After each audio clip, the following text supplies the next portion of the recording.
साक्षी का परिवार middle class है। परिवार में माँ पिता हैं। साक्षी के जीवन में तब जिम्मेदारियां बढ़ जाती हैं जब एक दिन अचानक उसके पिताजी को पैरालिसिस आ जाता है। साक्षी पर अब उसके छोटे भाई और एक छोटी बहन के साथ पिता के इलाज और घर चलाने का बोझ आ गया है। साक्षी ग्रेजुएट है तो वो अब अच्छे से नौकरी करके घर की जिम्मेदारियां अच्छे से संभाल रही है। अब उसे अपनी फैमिली के अलावा कुछ भी दिखाई नहीं दे रहा है। पिता और माँ को साक्षी पर गर्व है। साक्षी ने इस दौरान कई अच्छे रिश्तों को मना कर दिया।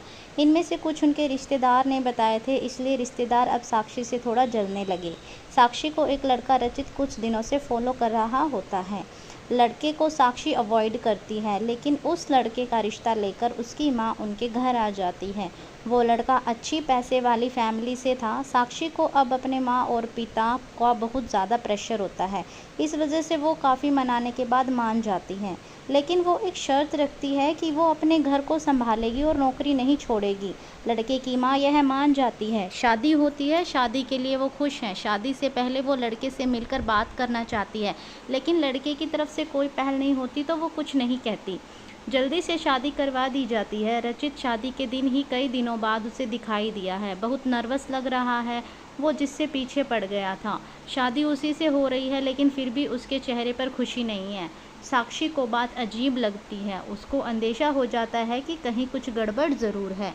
सुहागरात की सेंच पर वो बैठी है और बाहर से कई मर्दों की आवाज़ आ रही है। तभी वो बैठी बैठी सोचती है कि वो उन्हें आवाज़ से कैसे पहचानेगी, क्योंकि अभी तक उसने उसकी आवाज़ सुनी ही नहीं। और फिर रचित कमरे में आता है। चेहरे का रंग पूरा उड़ा हुआ रहता है। साक्षी एक नज़र चुपके से उठाकर उसे देखती है।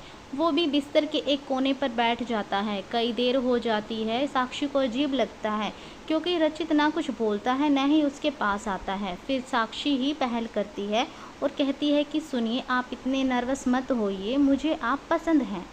रचित उसकी ओर मुड़ता है। साक्षी उसको पूछती है कि क्या हुआ, आप खुश तो हैं ना? रचित केवल गर्दन हिलाता है। साक्षी बोलती है कि मुझे आपसे बहुत बातें करनी थी, लेकिन आपने पहल ही नहीं की। चलिए अब करते हैं। रचित अभी भी चुप रहता है। साक्षी फिर बोलती है कि आप कुछ बोल क्यों नहीं रहे? रचित की आंखों में अब आंसू आ जाते हैं। साक्षी घबरा जाती है कि क्या हुआ, मुझे बताइए तो। रचित अब साइन भाषा में बताता है कि वो बोल नहीं सकता। साक्षी को धक्का लगता है। वो चुप हो जाती है और रचित से दूर हो जाती है। पहली रात ही उसे पता चल जाता है कि उसके परिवार वालों के साथ धोखा हुआ है, क्योंकि लड़के वालों ने इतनी बड़ी बात छिपाई। उसे धोखा बर्दाश्त नहीं होता। वो अपने घर वापस लौट आती है। उसके परिवार को भी इस बात का पता नहीं था। परिवार वाले भी यह सुनकर शौक रह जाते हैं कि उसने अपने आप को कोसते हैं कि उन्होंने जल्दी कर दी, पहले पता लगवाना था। साक्षी ने फैसला लिया कि अब वो कोर्ट में बात ले जाएगी। शादी के एक दिन बाद ही बात तलाक तक पहुंच जाती है। साक्षी तलाक की अर्जी देती है। रचित की माँ साक्षी के घर आती है। साक्षी की माँ उन्हें भला बुरा कहती है। साक्षी उन्हें रोकती है और पूछती है कि आपको ज़रूरी नहीं लगा कि इतनी बड़ी बात हमें बताना? रचित की माँ नीचे मुँह करके चुप होकर सारी बातें सुन रही होती हैं। रचित की माँ कहती है कि देखिए, मैं अपने बेटे का भला ही चाहती हूँ, और उसके पिता भी नहीं हैं। वो साक्षी को पसंद करता है, इसलिए वो साक्षी को शादी करना चाहता है।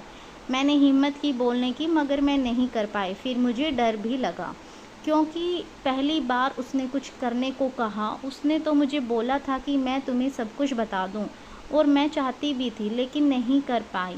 मैंने रचित को भी झूठ बोला कि तुम मान गई, लेकिन शादी के पहले उसे पता चल गया कि मैंने उसको झूठ बोला। तब तक बहुत देर हो गई थी, इसलिए वो खुश नहीं था। साक्षी, शायद तुम मुझे समझ पाओ। साक्षी अभी भी गुस्से में है।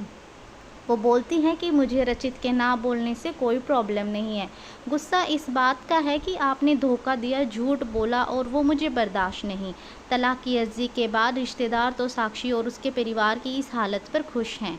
वही तलाक में अभी कुछ महीने का समय है। साक्षी अब अपने घर पर पहले की जीवन शैली पर लौट आती है। वो जॉब पर जाती है और कुछ दिनों बाद फिर रचित उसे दिखाई देता है। दूर से ही बस वो साक्षी को देखता है। साक्षी के ऑफिस के बाहर वो लगातार आता है। 15 दिनों तक साक्षी उसे अवॉइड करती है। फिर एक दिन उसके पास जाकर बोलती है, अब यह सब करने से कुछ नहीं होगा और मैं नहीं चाहती कि तुम कुछ नाटक करो, इसलिए यहाँ आना बंद कर दो, समझे। साक्षी की बातें वो सुन रहा है। वो साक्षी को इशारे में काफ़ी बातें कहता है, लेकिन साक्षी वहाँ से चली जाती है। अगले दिन फिर रचित वहीं खड़ा रहता है। साक्षी उसके पास जाकर कहती है, कॉफ़ी पीकर मेरा पीछा छोड़ दोगे। रचित गर्दन हाँ में हिलाता है। टेबल पर दोनों आमने सामने बैठे हैं। रचित अपने फ़ोन में कुछ मैसेज टाइप करता है। साक्षी उसे देख भी नहीं रही है। साक्षी के फ़ोन में मैसेज आता है। रचित का लिखा होता है, sorry but I really love you so much. कोई भी बोलने वाला तुम्हें मुझसे ज़्यादा प्यार नहीं कर सकता, और बात तो झूठी भी कोई भी कर सकता है, लेकिन आंखें हमेशा सच बोलती हैं। एक बार मेरी आंखों में देख लो, फिर तुम्हें जो सही लगे वो करना। साक्षी का सारा गुस्सा मैसेज पढ़ते ही चला गया। वो धीरे से अपनी आंखें उठाकर रचित की आंखों में देखती है और उसकी आंखों से आंसू निकल आते हैं। वहीं वो उसको बोलती है कि पहले ऐसी बात नहीं लिख सकते थे, मुझे आज तक कभी किसी ने ऐसे नहीं समझाया। वो खड़ी होती है और रचित को बोलती है, चलो मेरा सामान वापस अब तुम ही उठाकर ले जाओगे। रचित उठकर साक्षी को हक करता है। स्टोरी पसंद आए तो लाइक ज़रूर करना। Thank you.